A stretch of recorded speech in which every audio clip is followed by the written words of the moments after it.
Ein Gespenst, das geht so gern auf dem Friedhof spazieren, wenn die Sonne scheint am Frühlingsmorgen. Wenn die vergessenen Marmorsteine von neuem glänzen und die Blumen leuchten in allen Farben.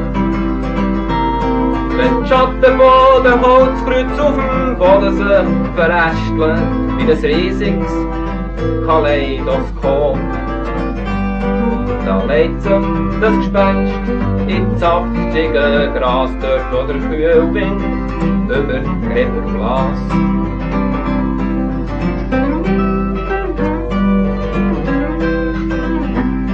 Das Gespenst geht so gern Friedhof spazieren, wenn die Amseln ihre Frühlingslieder singen. Wenn das Wasser aus den Brunnen in die Becher plätschert, wo die Witwen mit den Blumen das Wasser bringen.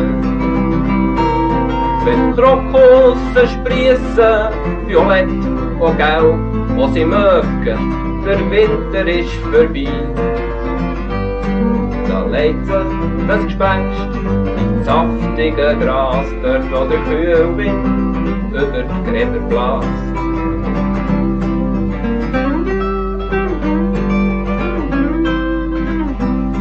Das Gespenst geht so gern auf dem Friedhof spazieren, wenn die Schaufeln von den toten Gräbern knarren.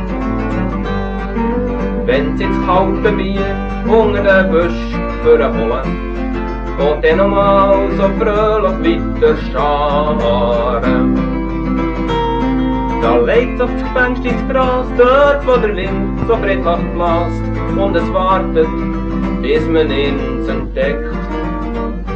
Bis der Wärter kommt und das Gespenst mit bösen Wort aus dem sonnigen Friedhof rausschickt. Da legt sich das Gespenst ins Gras, dort wo der Wind so friedlich bläst, und es wartet, bis man ihn entdeckt. Bis der Wärter kommt und das Gespenst mit bösen Wort aus dem sonnigen Friedhof rausschickt. Aus dem sonnigen Friedhof rausschickt. Aus dem sonnigen Friedhof rausschickt.